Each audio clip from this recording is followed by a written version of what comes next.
So we just became best friends in Yes. like 15 minutes, so we're going to try not to take this all the way over. But I've had the pleasure to meet Miss Micheline Davis. I've heard so much about you. She's the Executive Vice President of Chief Corporate Affairs Office at Robert Wood Johnson, and we just launched a partnership providing their employees dfree in an online manner. And so we're going to we'll try not to solve world and peace, because that's what we've been talking about over here. We might. I'm not going to say that. I'm not. But she's fantastic, so I'll let her get started. Tell us a little bit about yourself. So my name is Micheline Davis. I have a distinct and incredible opportunity to drive something called social impact and community investment across the footprint of what is the state of New Jersey's largest integrated healthcare system. We treat 2/3 of our state's 9 million people, so we treat about 5 million people.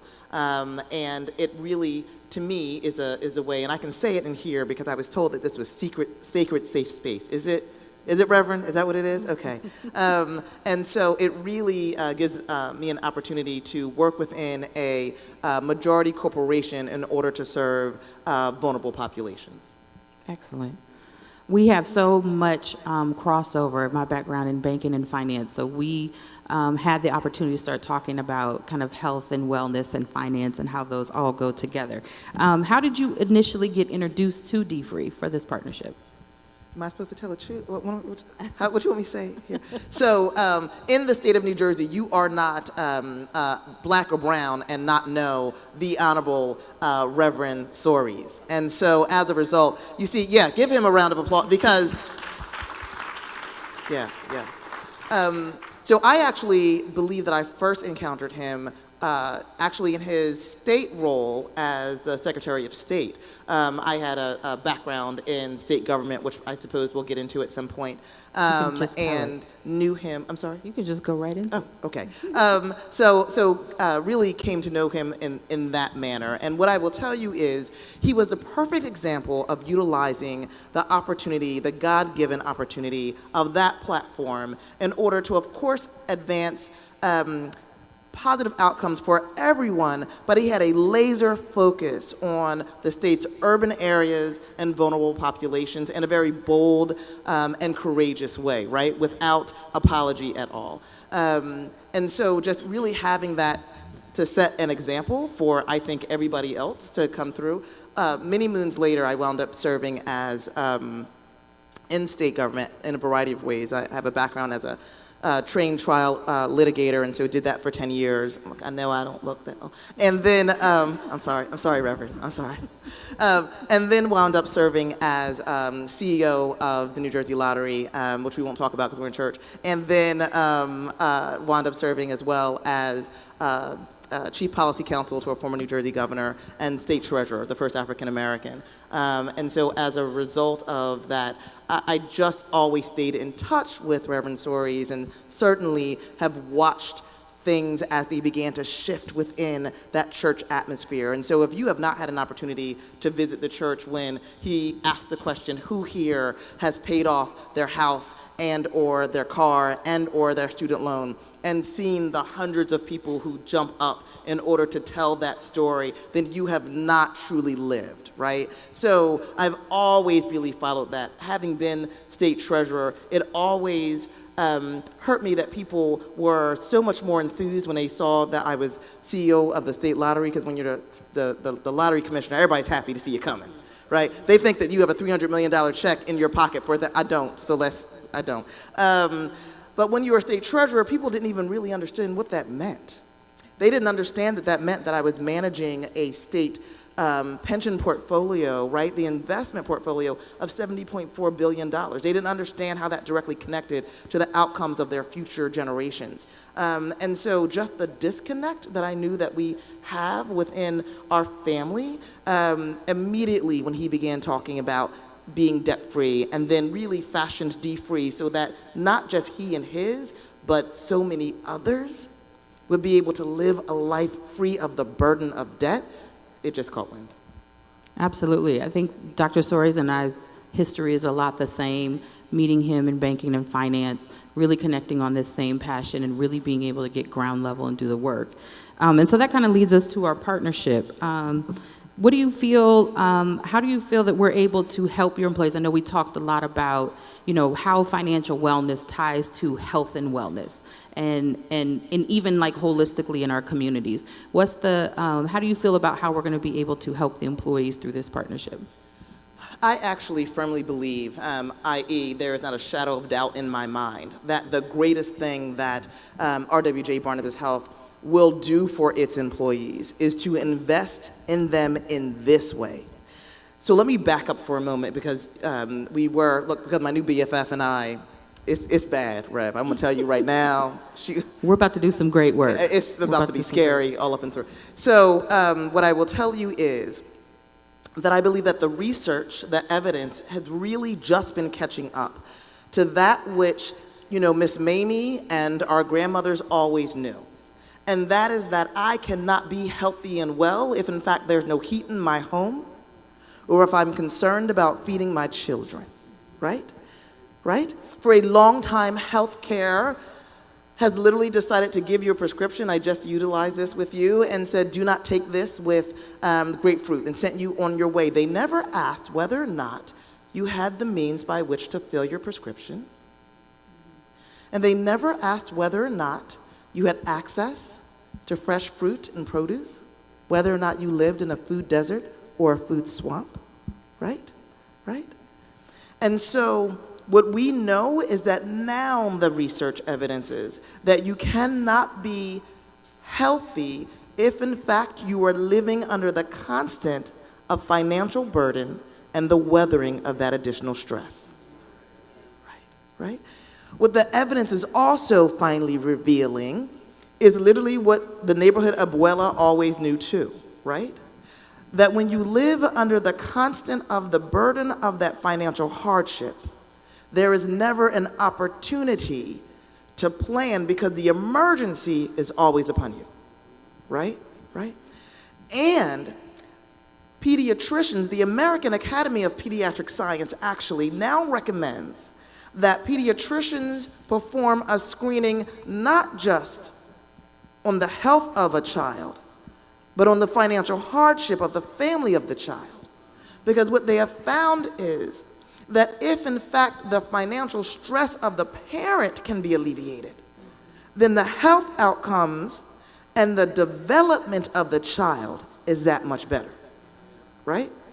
So imagine for a moment that you are a healthcare delivery institution, you have this knowledge, you employ an affiliated 44,000 people, and you were to do nothing about it, right? Shame on you.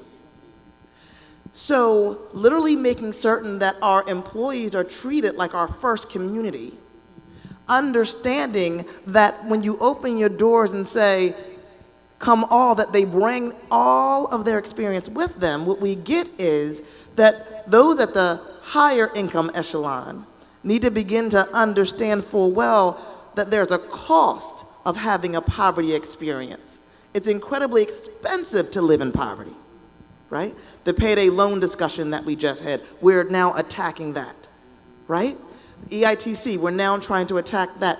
But to us, dfree does something that these other initiatives we've tried thus far do not, in that it will provide an online platform so that, yes, the woman that everyone assumes needs the financial help, who in fact does, who works in the cafeteria, will be able to utilize it online, but so will that first generation physician that no one wants to see standing in line.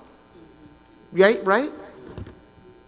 So to me, dfree literally is welcoming even our employee community to a future of better health outcomes, extended lifespan. Do you know that living under the stress of the weathering of both everything from racism to financial distress, which by the way are coupled because of systemic and structural issues historically, that it literally has been shown to lessen your lifespan by upwards of 15 to 20 years.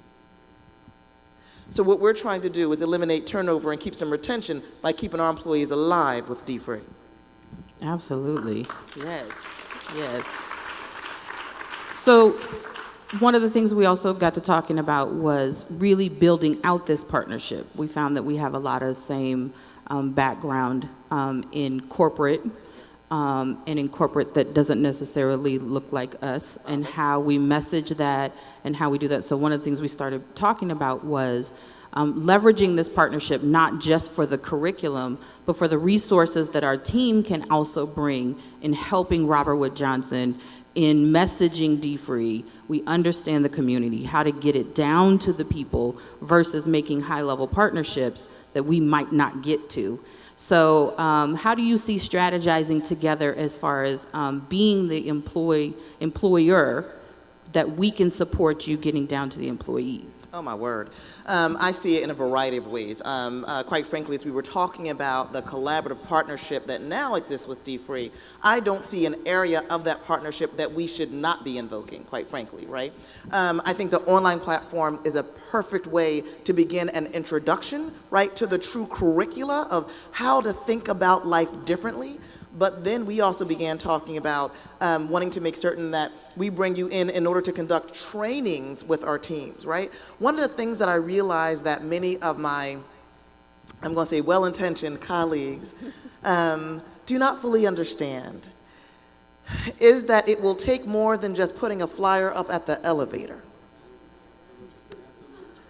That those who are living in the midst of their own version of a Hurricane Dorian, which is just their everyday lives, will literally need to be disrupted in order to change, have an opportunity to change that behavior, right?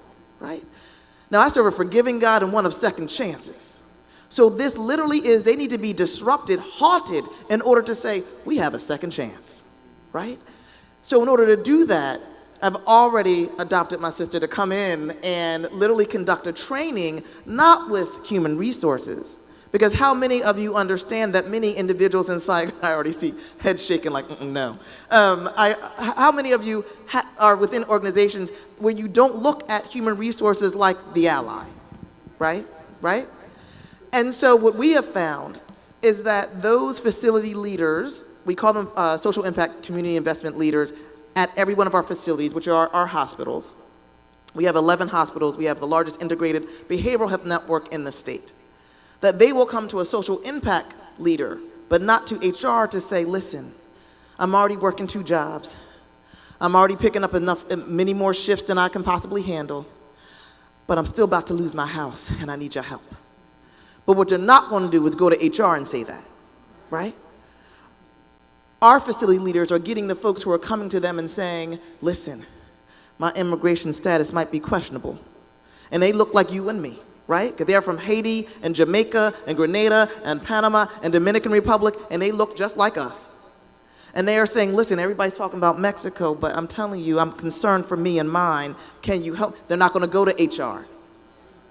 So the reason why I want to bring this sister in to train my social impact facility team leaders is in order to ensure that they have the right information and connect these folks to the right resources, right? And then I want to utilize that as a train the trainer, so that they can begin to make certain that those other entities and individuals who are, we call them true believers within our institution, right? That they'll be the ones who will pull the person to the side and say, listen, I got a way to help you. Because you know this is based on relationship, and the work only moves as quickly as trust, right? Right? So I literally am looking at dfree, both answer prayer, I'm going to go ahead and tell y'all, I'm sorry, right? As well as the opportunity to not just shift but to change the game for these folks, right? And write the new rules. And I think that's where both of us connected as far as this mission, in that it has to be done a different way.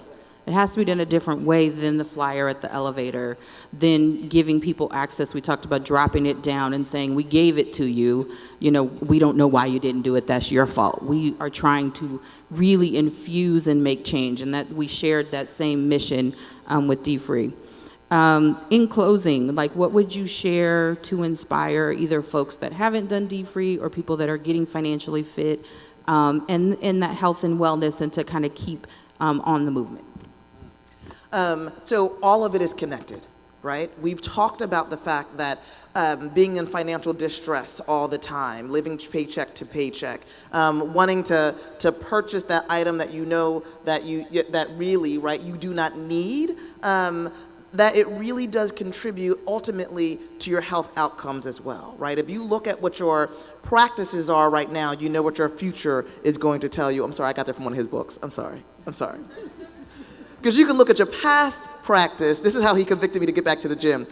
Right? So you look at your past practice and you realize that that time when I skipped became that next time, and that as a result of that, that's why I'm dealing with this extra now, right? So one of the things that I would say is, listen, do not wait until you get it right. Start right now. Right? Start right now. That the practices that are outlined in the dfree curricula are such that anybody can do them at any level, no matter what you do or do not have saved. That there's no excuse in order to exempt yourself up out of it. You know how we have the excuses when we're like, you know what, I was going to start my diet, but I'm going to do it on Monday because I have that, my favorite show comes on. Child, what? What? Because How to Get Away with Murder just came back on. This Is Us premiered. I needed a cupcake. No, you don't. Right? So it is really, I'm so sorry. I'm trying to make certain that it is not scary to you, right? Because for those of you who like me, right, because don't look at me now. I need you to look at me and see the little brown girl that is actually from Camden City, which was ranked for 19 years as the most dangerous city in America. It is one of the poorest cities in the country, and it is in the state of New Jersey, which is the 14th wealthiest state. Right? Just want to make certain you understand this. New Jersey is one of the most segregated states by housing in the country. And the fact that that's been orchestrated by government. So what do? Because that sounds like, oh my goodness, that's a whole lot. That means that you get into the driver's seat of your life, and that you start being vigilant both about your health and your wealth, because the correlation and the causation are clear. Right? Those who have acquired higher wealth attainment have better health outcomes. This is not happenstance. It's because you're not worried about whether or not when you get home and you bring your friend from work with you and you go to turn the light on, whether or not the light's going to come on. Right? You're not worried at the ShopRite about whether or not you're going to have to replace some of those things and anybody else says, look, you're not worried about those things. Because instead, what you know is that your passive income is already returning a profit. He just made me buy an investment property up on Martha's Vineyard. It was his fault. And it's a fantastic investment property, right? And so it's every little thing. It's not waiting for that one big thing. It's every little thing. We were talking earlier about the fact that my whole outfit is created by black female designers. Yeah. That is because I want to be deliberate and conscientious about where I spend my dollar. It's an investment when you spend it in your own community, right? So it is every little decision, all of the time, making certain that you are paying yourself first by saving first, right? And then investing some, right? It is an incredibly important aspect to this. And then do a few sit-ups while you're out there.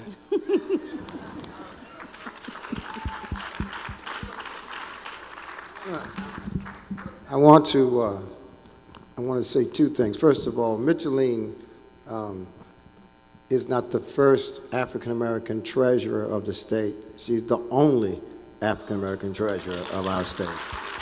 And there was a big high-level discussion about raising the minimum wage for the employees at the hospital system that are below the minimum wage. And she had to inform some very high-ranking people that there are employees in hospitals who are so poor they're sleeping in the emergency rooms and the hallways and the reception areas of the hospital. And I just applaud her, because as high as she has risen, she's never forgotten the people at the bottom. Never. Ever. And I don't know, I may have missed it, but in case you weren't there the other night, this is Janiyah Lake.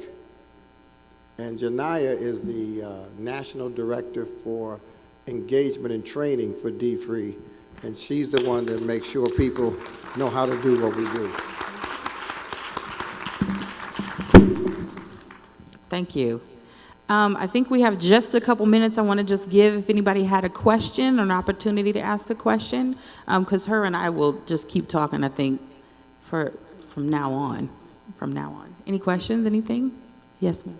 First of all, thank you. From the HR person as well, how do you see the curriculum, which is values-based but also Bible-based, do you see any challenges in introducing that type of curriculum in a corporate environment?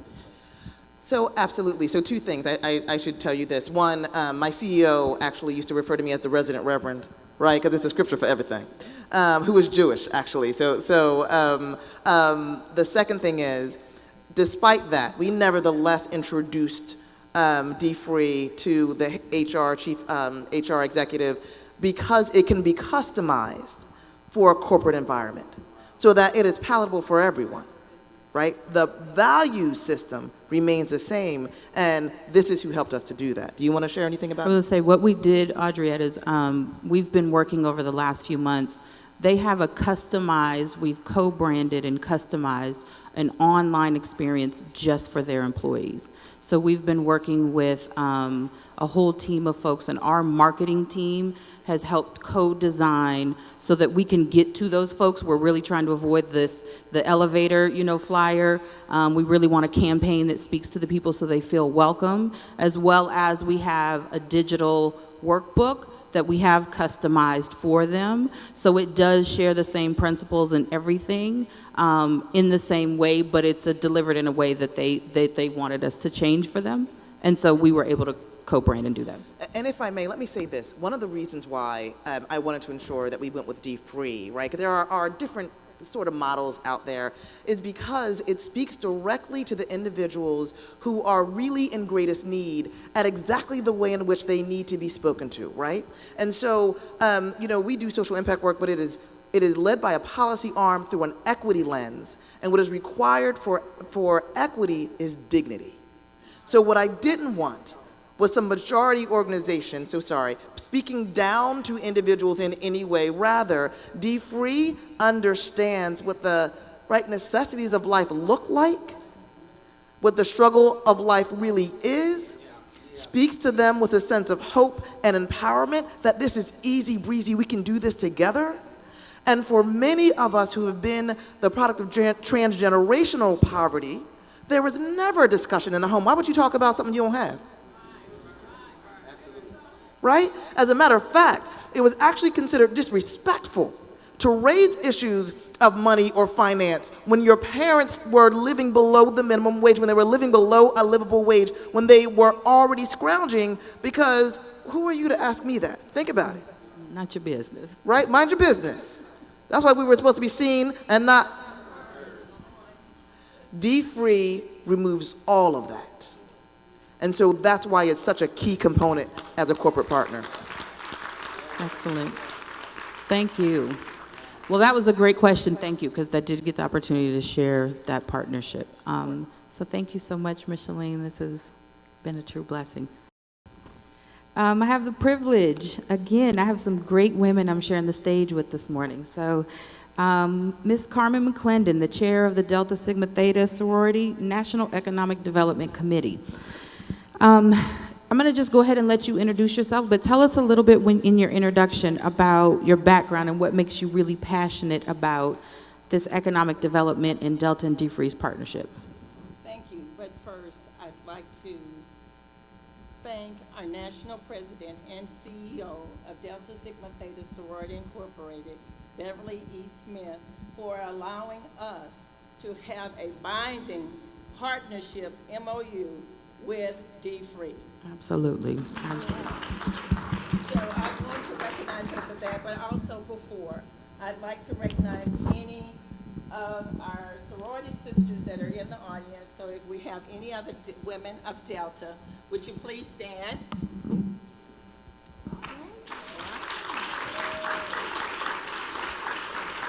And one more thing, If you are a member of the Divine Nine, would you please stand? All right. Because I'm going to ask something of you before I leave the stage. And thank you again. A little bit about me. I'm a product of public school. I had grandparents who were property owners back in the 40s, which was virtually unheard of. With that being said, upon their death, they left that property to my dad. When my dad died a few years ago, he left that same lake property to me. I am so proud to be a third generation property owner, and I didn't do anything. My grandparents did all the hard work and the struggles, and I was sharing with Michelle last night some of the things that I can recall now from growing up and being with them. I could now, it resonates with me, the difficulty they had in keeping and maintaining that property. So that being said, as I said, I'm a product of public school. I was fortunate enough to attend a private university and graduate with my undergrad and graduate degree, an MBA from Northwood University. I spent 36 years in the corporate world with one of the top financial institutions. I retired a few years ago as a senior vice president, managing 5 sites, including 3 international sites, one in India, in the Philippines, and another site. So I manage virtually and I manage locally. So I'm very blessed to have that background and spend that time in the corporate world. You asked me what makes dfree important to Delta Sigma Theta Sorority Incorporated. dfree embodies all of the things that we look toward in our 5-point programs and our financial fortitude. We are about investing, giving back to our communities, providing them with the tools to be successful and to move beyond where they are to achieve those things that will make them independent and debt-free. Excellent. I do have to share, with that national partnership, not only do we have that established, which we thank you all, but Delta is our highest pay down in Billion Dollar Challenge. So as Nia was sharing with Billion Dollar Challenge, we've paid $22 million worth of debt down on that site by collectively joining together. Delta has paid down over $5 million. $5 million. Close to 200 chapters participating. And more importantly, it's just not about those almost 200 chapters. It's about the reach that we have through our regional conferences and national conventions. We have up to 15,000 women attending our national convention, where all of this information is disseminated in that environment, as well as through other methods. We have webinars and we have inforums that we share this information, but we also share the success and the future and the strategy that they can build surrounding a dfree program. Excellent, excellent. I can share that I get asked all the time, how do we mirror what Delta's doing? And it's just any organization, any chapter, they are our most successful national partnership in how we've done that. Do you have anything how you have impacted the community outside of Delta using dfree with economic development perspective?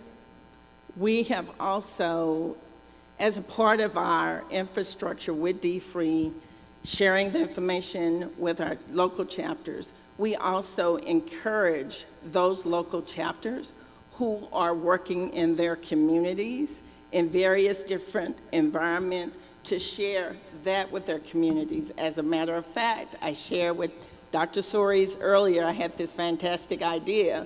With the classic going on, I said we should have had a dfree tent to reach all of our different economic status that's at the classic.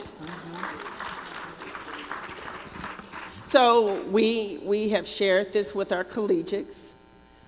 We developed and partnered with dfree to really refine their curriculum to meet our target audience. Because again, there are organizations that you're in, you know the culture, you know what you need to do to get their attention, to make sure that they pay attention, to get them invested. So with that being said, Dr. Soares allowed us the latitude to kind of refine the curriculum, not just for our alumni members, but for our collegiates, so that they can then spread this throughout their campuses. So that's how we intend to reach beyond just the members of Delta Sigma Theta Sorority Incorporated, because we're about service, we're about servicing our communities, and we can't do that if we just keep it in-house.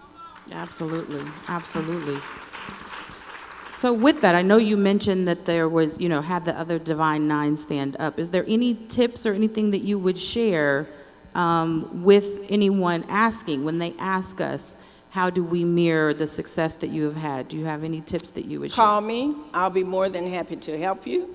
But the challenge is, we work together with all our Divine Nine through many different partnerships, elections, community investment programs. I am challenging all of our Divine Nine to adopt dfree, share it, incorporate it, and challenge your members to pay down $5 million like Delta Sigma Theta Sorority Incorporated has. Excellent. Do you have anything kind of next on the horizon for continuing the partnership? I think we hear all of the different things about dfree. Is there anything that you foresee next on the horizon? Well, one of the things, again, we talked briefly, is we'd like to develop our 3-year strategy. My committee, we're coming back from our break this biennium. Barry ran us out of New Orleans. Not sure if you all heard, we were there at our national convention, and he wouldn't let us take care of Delta business. So we're going to finish doing what we need to do. But my committee is coming back together to work on the strategy for our economic development, but also dfree, how we can ensure that we keep our momentum. But then more importantly, we rolled out the Delta Red pages, which is online interactive directory where our sorors, our members can log on if they're looking for anyone, home ownership, anybody that you need, attorneys, investment advice, through a series of checks and balances, they can log on to that website to get that information. So what we're doing is developing a strategy to position the sorority for the next 3 years to build and gain momentum as we continue to support and embrace dfree. Excellent, excellent. The last thing I want to share, and we'll maybe take a couple questions. Sure. If you were in my session yesterday, we had a lot of discussion about networking and collaboration and working together. One of the things that we've seen success around the country is where our Delta chapters are actually supporting church with their ministries as well. So I have some churches where the Deltas have an active dfree ministry. We have a couple here. Mm-hmm.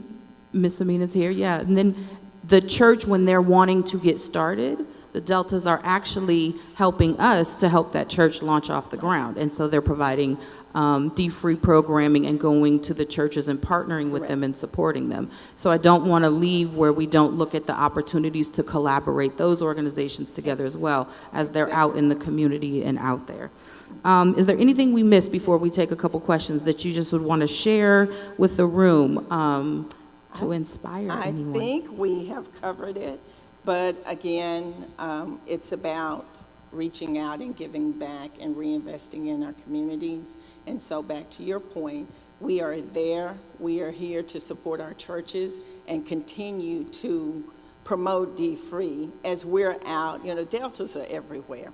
They are. So we continue to promote dfree. So again, I think we've covered it. There's never a ministry or church that I go to do a training that there's not Deltas in the room. We're And they everywhere. really assist with getting those ministries off the ground. So they're an excellent, excellent partner. I cannot say enough. And we just really love their strategy and how we're helping to grow out in the community. So I'm with you on the challenge. We're challenging everyone. If you have information or questions that you have, please meet us at the table there. We have so many different strategies that we can help you take a look at dfree.